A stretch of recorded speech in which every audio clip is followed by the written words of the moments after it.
Hey, welcome back to my channel. My name is Don. If you're new, welcome.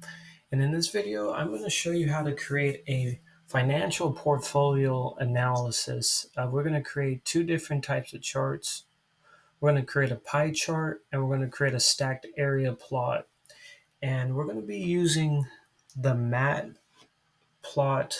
library, and we're going to be writing in Python code. We're going to be using Visual Studio Code as our code editor. So let's begin.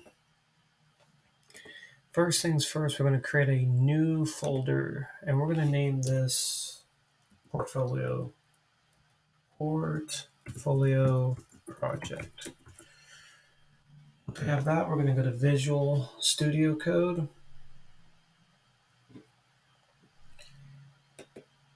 You're going to hit File, Open Folder.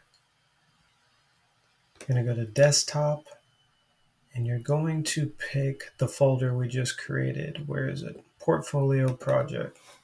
And you are going to click Select Folder. This is going to make sure that all of our files work in this folder directory, that everything's going to be coming out of this folder directory. Next, we're going to hit New File, and we're going to be writing in Python. So we're going to type in Python and put Enter. We're going to save this as financial, sorry if I'm spelling this wrong, financial analysis .py. Okay, first things first, we need to import our Matplotlib. This is a library in Python that allows us to have visuals of charts, different things like that. It creates these charts. So import matplotlib .py plot as plt. Next, we're going to make a comment for our next line of code. This will create portfolio composition data.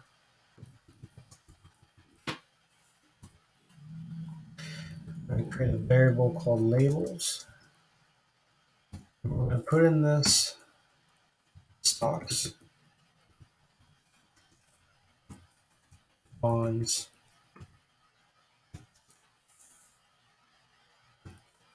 real estate, and cash.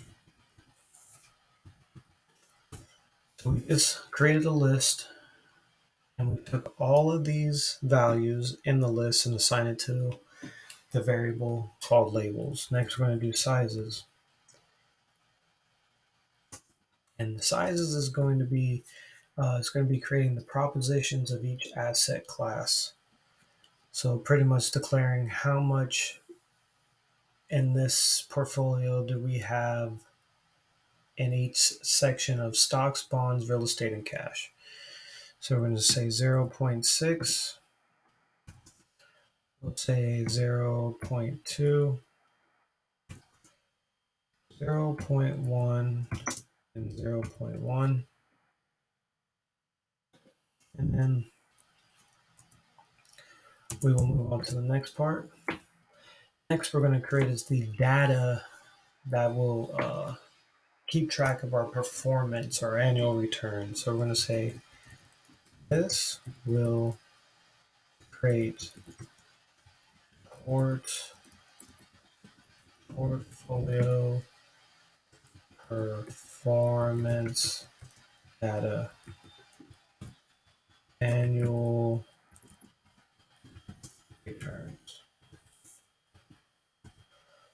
So first, we're going to create a variable called years, and we're going to assign to this variable, let's say we'll do 2016, 2017, 2018, 2019. Actually, no. Let's let's start off with 2018, 2018, 2019, 2020, 2021, 2022, 2023.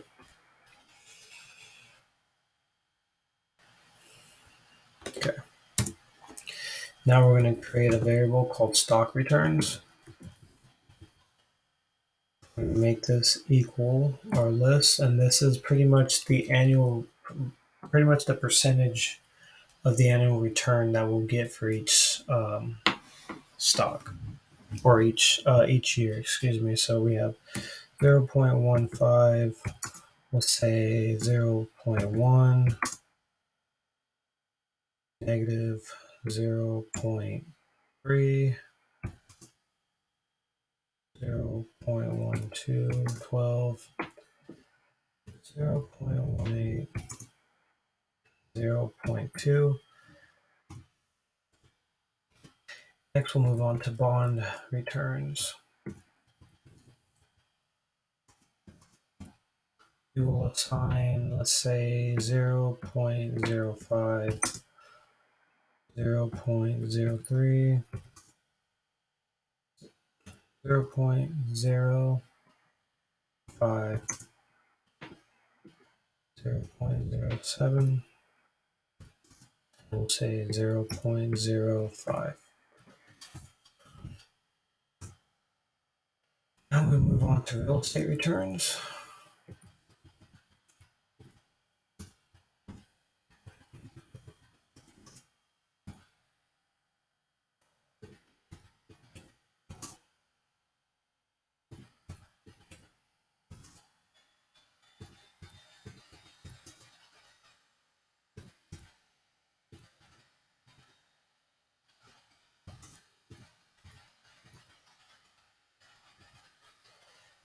So pretty much these are variables. Variables are containers that hold these values. These are the values in our list.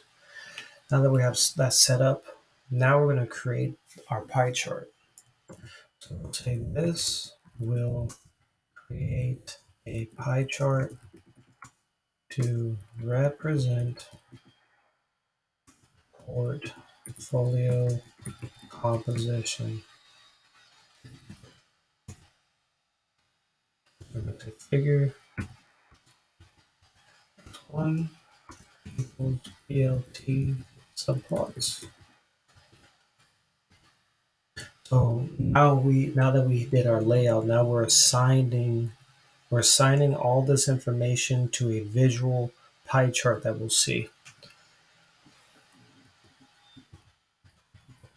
So now we're assigning to our pie chart, we're going to display the sizes, labels equals labels, auto,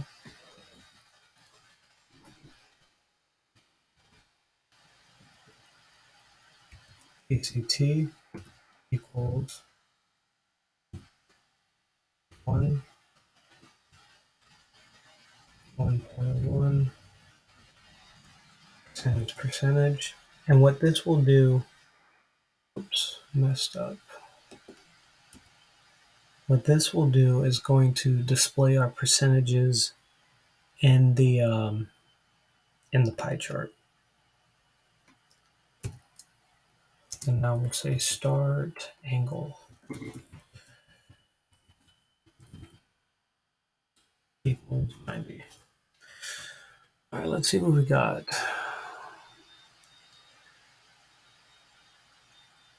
Oh, I forgot the F. That's why it's orange. There we go.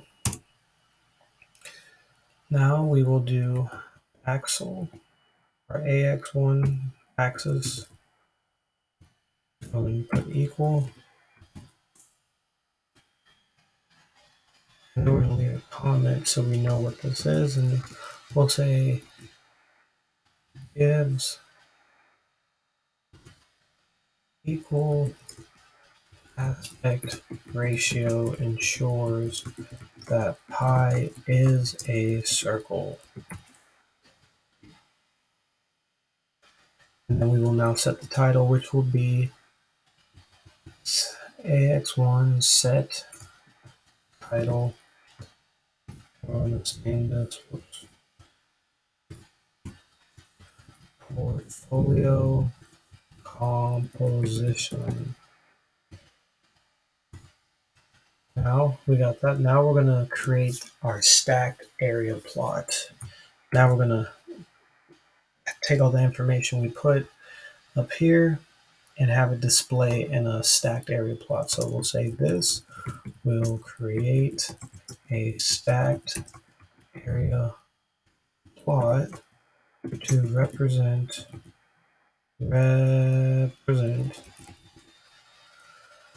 portfolio performance.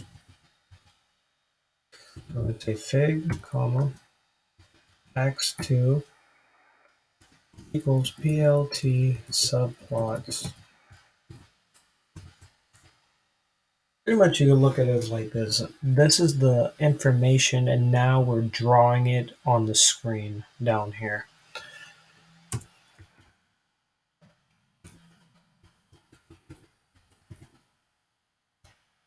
And we're going to draw on this plot.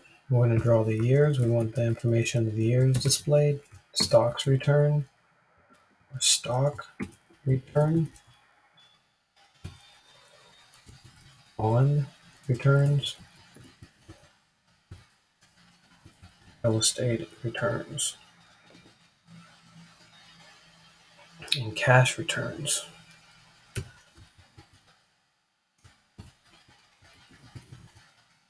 And what are labels?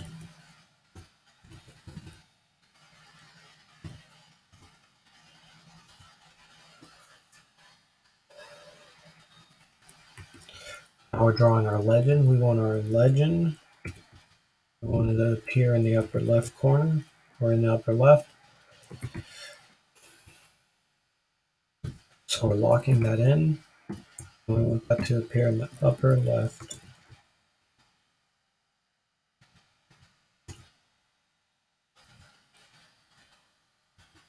Now we're going to set our years.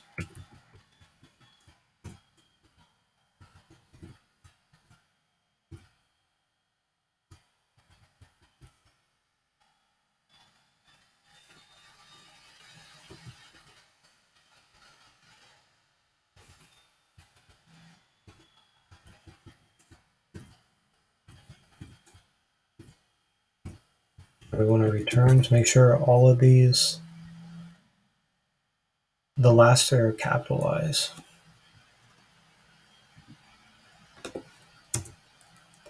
Now we'll say x2 dot set title, and we're going to name this once again portfolio performance.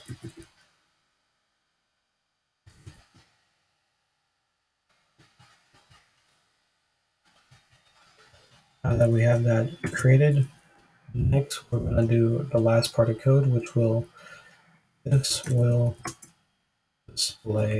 the plots. I'm going to say plt show.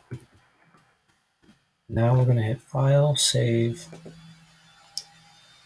We're going to hit play or run.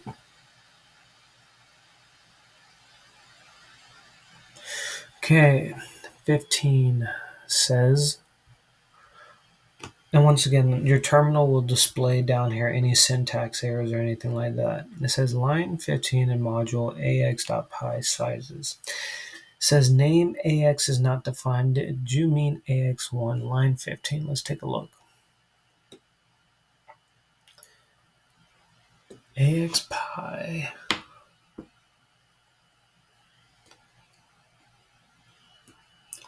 I forgot to put the one. Yep. And that's what's so cool about the terminal. Like most of the time, it's pretty like self-explanatory. What you did wrong, they'll tell you. And then down here it says name stock return is not defined. Did you mean stock returns? And that's in 21, line 21. So let's take a look.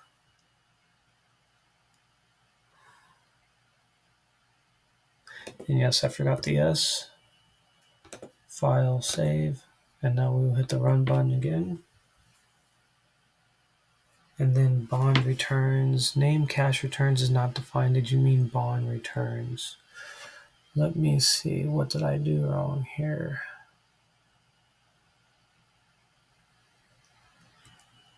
Let's take a look. I kind of flew through this, and yes, that's exactly what I did wrong.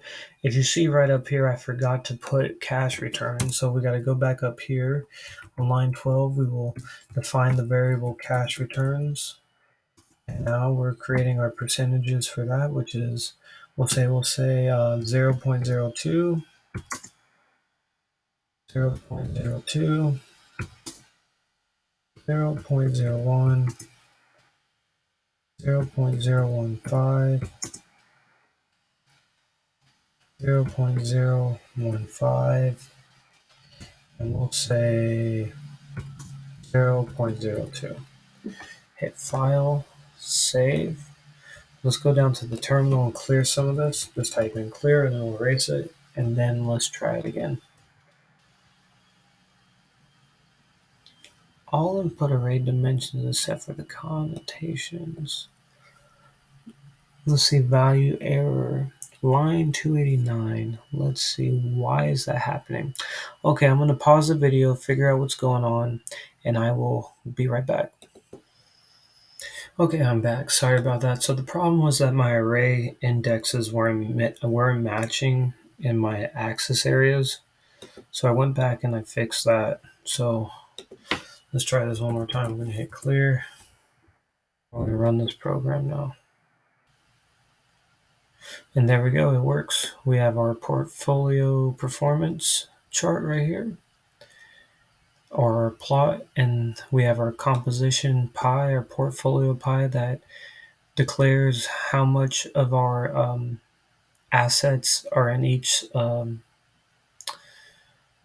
I'm sorry, it's late at night. Each category. So we have our cash 10%, real estate 10%, bonds 20%, and stocks 60%. Thank you for watching. I hope this video helped you out. If you like this video, please hit that like button and subscribe to my channel for more. Thank you.